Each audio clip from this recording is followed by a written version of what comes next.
Bonjour les amis, j'espère que tout le monde va bien. C'est, je crois, la vidéo avant Noël, la seule que je vais faire avant Noël parce que je pense pas avoir le temps d'en faire d'autres. Donc en tout cas, joyeux Noël, ça ne se revoit pas d'ici là. Aujourd'hui, on va parler de la terrible histoire de l'homme à deux visages. Je ne sais pas si vous connaissez cette terrible histoire qui nous vient directement du Japon, mais nous allons parler du terrible meurtre de Tatsuya Ishihashi.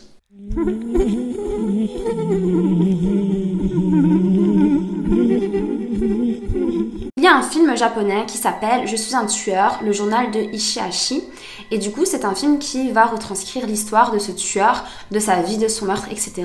Et qui est vraiment plutôt pas mal. Alors, on va se diriger au Japon. C'est la deuxième vidéo du Japon de la chaîne. C'est parti. Tatsuya naît le 5 janvier 1979 dans les banlieues de Tokyo. Il grandit avec ses deux parents qui sont médecins et aussi dentistes. Il n'y a rien à dire vraiment sur son enfance, il n'y a rien qui se passe de très perturbant. Un garçon assez sage qui aime beaucoup lire des mangas. En grandissant, Tatsuya, il veut devenir médecin lui aussi. Il essaye de s'inscrire pour faire des cours de médecine, mais malheureusement, il n'arrive pas à passer les concours. Du coup, il se rabat sur d'autres études et il va rentrer à l'université pour faire des études de sciences de l'environnement et du paysage. Malheureusement pour Tatsuya, le destin ne lui sourit toujours pas parce qu'il n'arrive pas à trouver de travail avec ces diplômes-là. Du coup, ce qu'il veut faire, c'est prendre des cours d'anglais. Voilà, il s'est dit qu'il va mettre toutes les chances de son côté et peut-être quitter le Japon pour un autre pays, mais quand on veut partir de son pays, il nous faut l'anglais. Un peu plus tard, il a de nouveaux examens à passer pour la fac et malheureusement, il les rate, ce qui va mettre en colère ses parents qui vont décider de lui couper les vivres. Alors Tatsuya, il se retrouve à 28 ans, il est au chômage et en plus il est en galère financière parce qu'il n'a plus d'argent. D'un autre côté, on a Lindsay Hawker, qui est une jeune anglaise qui va venir passer un an au Japon pour donner des cours d'anglais là-bas. Elle est un petit peu plus jeune que Tatsuya parce qu'elle est née le 30 décembre 1984 et puis elle décide de se lancer, elle veut se faire un an à l'étranger et elle décide d'aller au Japon. Elle va donc commencer à enseigner l'anglais dans l'école Nova. On a une première version qui nous dit qu'en 2007, c'est là qu'elle va croiser le chemin de Tatsuya et c'est là que la terrible histoire va commencer. Le 20 mars 2007, Lindsay attend le métro à une station et là, elle va rencontrer Tatsuya une première fois. Ils commencent à discuter ensemble et elle remarque que Tatsuya va la suivre jusqu'à chez elle. Et quand elle arrive devant chez elle, quand elle veut rentrer dans son immeuble, Tatsuya va lui demander s'il ne peut pas monter avec elle pour boire un verre d'eau. Lindsay, qui est très gentille, va accepter et elle est rassurée parce qu'elle sait qu'il y a ses colocataires chez elle, donc elle se dit que dans tous les cas, elle ne sera pas seule avec lui. Donc elle lui dit « Ok, c'est bon, tu peux monter, tu peux venir boire un verre d'eau. » Ils se dirigent chez Lindsay et ils vont discuter longuement. Tatsuya, qui est assez douée en dessin, va aussi faire son portrait et sur son portrait, il va lui laisser ses coordonnées, donc son nom, son adresse, son numéro de téléphone, parce qu'il lui dit vraiment qu'il aimerait prendre des cours d'anglais et qu'il aimerait bien qu'elle lui en donne, vu qu'elle est professeure d'anglais.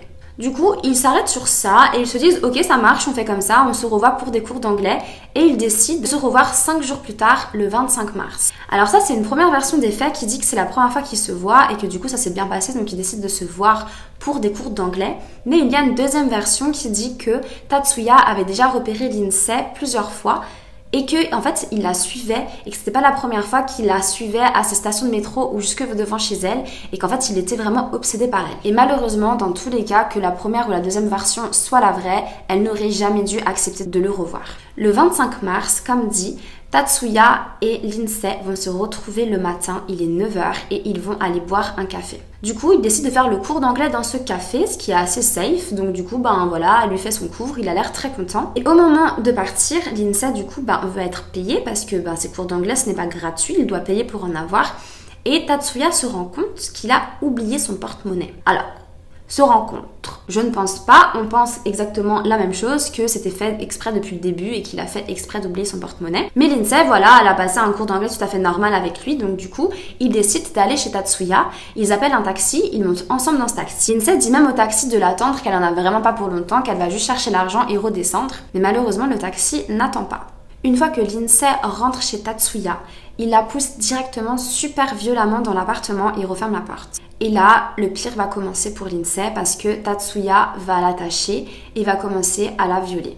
puis après il va la mettre dans la baignoire et il va commencer à la battre mais super violemment pour que son corps soit recouvert d'ecchymoses. Après avoir fait subir ça à Lindsay, Tatsuya va même écrire à sa petite copine, parce qu'il avait une petite copine à ce moment-là, et il va lui dire que malheureusement il ne peut pas la voir pendant une semaine parce qu'il ne sera pas disponible, etc. Peut-être qu'il avait en tête de garder Lindsay pendant au moins une semaine et d'assouvir tous ses désirs sur elle ou de la garder en captivité chez lui, mais en tout cas il envoie ce message à sa copine.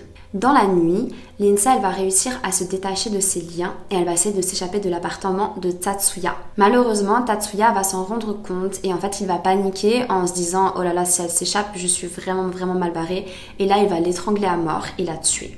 Après, ce que va faire Tatsuya, c'est qu'il va déplacer la baignoire sur son balcon parce qu'il va se dire, pour éviter que la décomposition se fasse trop vite, il veut la mettre au frais sur le balcon. 2 jours plus tard, en voyant que Lindsay n'est pas allée en cours, l'université commence à se dire que c'est pas normal et qu'il y a quelque chose qui cloche. Du coup, ils vont faire un rapport de sa disparition à la police et en même temps, au Royaume-Uni, les parents de Lindsay vont aussi contacter la police japonaise pour dire qu'ils n'ont pas de nouvelles de leur fille depuis 48 heures, ce qui est extrêmement bizarre parce que Lindsay et sa famille sont très proches et qu'ils se parlaient tous les jours et que là, s'ils n'ont pas de nouvelles depuis 48 heures, c'est qu'il y a un problème. Ce que la police va faire, c'est qu'ils vont aller dans l'appartement de Lindsay.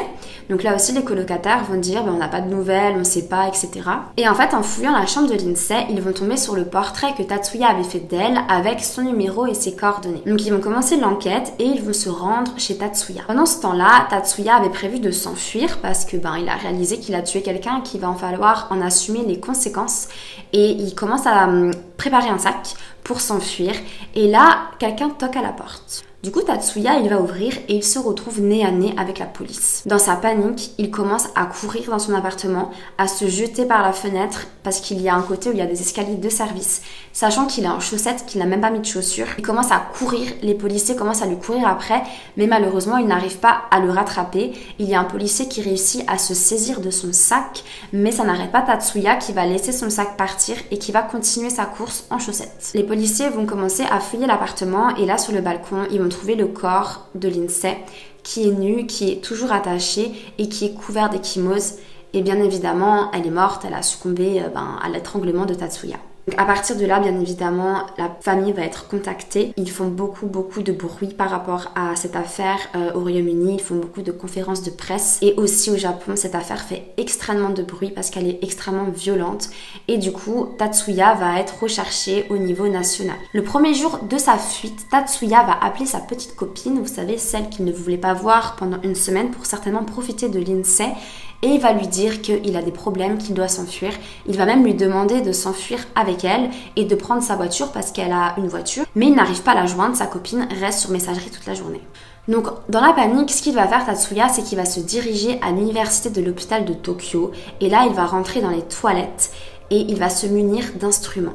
En fait, le but de Tatsuya, c'est de changer de visage pour que la police ne puisse pas le reconnaître. Alors il va commencer à se mutiler. Il va commencer à travailler au niveau de ses narines, il va essayer de le resserrer.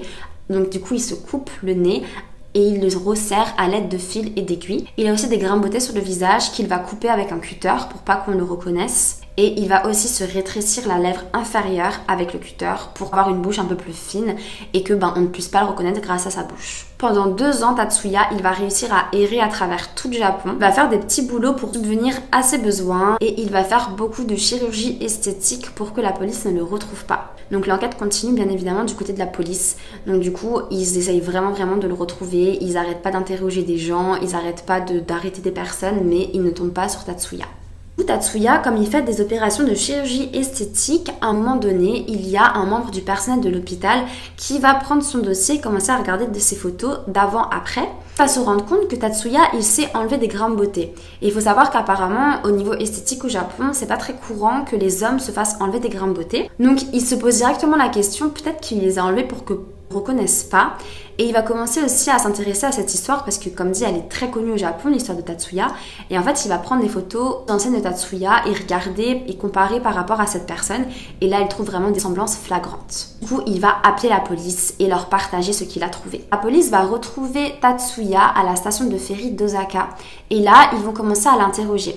Mais il faut savoir que Tatsuya, il va nier, il va dire non, c'est pas moi, vous vous trompez. Et au bout d'un moment, quand voilà, la police vous le cuisiner pendant des heures et des heures, il va avouer et il va dire oui, ok, d'accord, c'est moi. Donc bien évidemment, ils vont procéder à l'arrestation de Tatsuya et à son emprisonnement provisoire pour le faire avouer le meurtre de Lindsay. Il faut savoir que du moment où Tatsuya a été arrêté, donc du coup, bien sûr, niveau médiatique, l'affaire est vraiment exposée de partout. Il y a carrément des fan clubs pour Tatsuya, il y a des femmes qui rêvent déjà de l'épouser, de le voir, qui prennent sa défense, qui disent que c'est pas de sa faute, que nanani, nanana.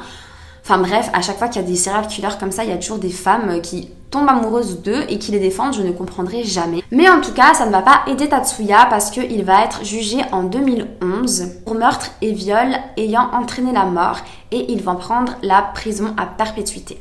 Dans son procès, du coup, les parents se sont déplacés au Japon et lors de l'annonce de la peine, Tatsuya va s'agenouiller devant les parents et leur demander pardon en disant que de base, il n'avait pas du tout l'intention de tuer Lindsay, mais qu'il s'est laissé aller à une folie. Donc je sais pas ce qui est pire, c'est si les criminels t'ignorent ou te demandent pardon parce que s'il te dit oui, mais de base, je voulais pas la tuer, mais alors pourquoi tu l'as fait? Bref, dans tous les cas, c'est vraiment horrible. Du coup, comme dit Tatsuya, il va séjourner en prison le reste de sa vie et tant mieux. Et du coup, c'est pour ça qu'on appelle Tatsuya l'homme aux deux visages, c'est parce que le visage avec lequel il est né et le visage avec lequel il va finir sa vie est vraiment très différent. C'est pour ça qu'on l'appelle l'homme aux deux visages. Voilà, j'espère que vous avez aimé cette histoire et on se retrouve très vite pour une nouvelle histoire. Au revoir!